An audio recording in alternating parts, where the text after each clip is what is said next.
À la page 27 du chapitre 30 de mes notes de cours, on va finir de résoudre la situation 6 de la section 1.11, situation qui s'intitule le champ électrique généré par une sphère isolante uniformément chargée et dont on peut relire le libellé à la page 105 de Séguin.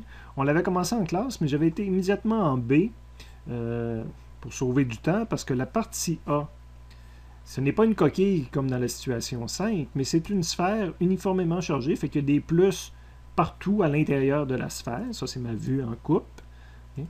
Ben, pour une surface, quand on est plus grand, quand mon R que j'étudie, la surface verte sur laquelle je veux trouver la valeur de E, est plus grande que le rayon de la sphère, donc quand je suis à l'extérieur comme ça, ben pour moi, je me mets de loin, que ce soit une particule chargée, une coquille ou un volume plein comme ça qui contient des plus, pour moi, c'est tout l'équivalent de la même chose, c'est tout l'équivalent d'une particule. Donc, à côté du vert, on identifie notre surface, ça c'est notre charge, ça c'est le champ électrique en rose.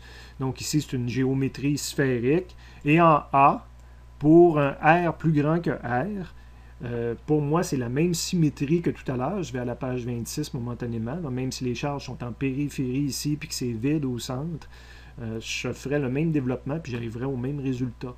Donc ici, je conclus que c'est le même résultat qu'à la situation A. Je retourne à la page 26. Donc ma réponse, c'est la réponse qui était ici.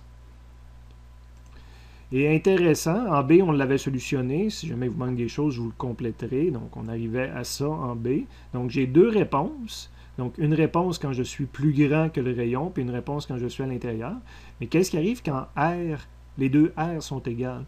Bien, vous pouvez essayer la première équation, celle à la page 26, puis la deuxième équation. C'est compatible. Ils arrivent égales l'une et l'autre. Donc, prenez le temps également d'aller dans Séguin, là, voir à la fin de la situation. Ils ont dessiné le graphique, puis on voit que ces deux équations-là qui sont différentes, puis qui s'appliquent une fois quand R est plus grand que R, puis l'autre fois quand R est plus petit que R, se recoupent, valent la même chose là, quand on les étudie pour R est égal à R.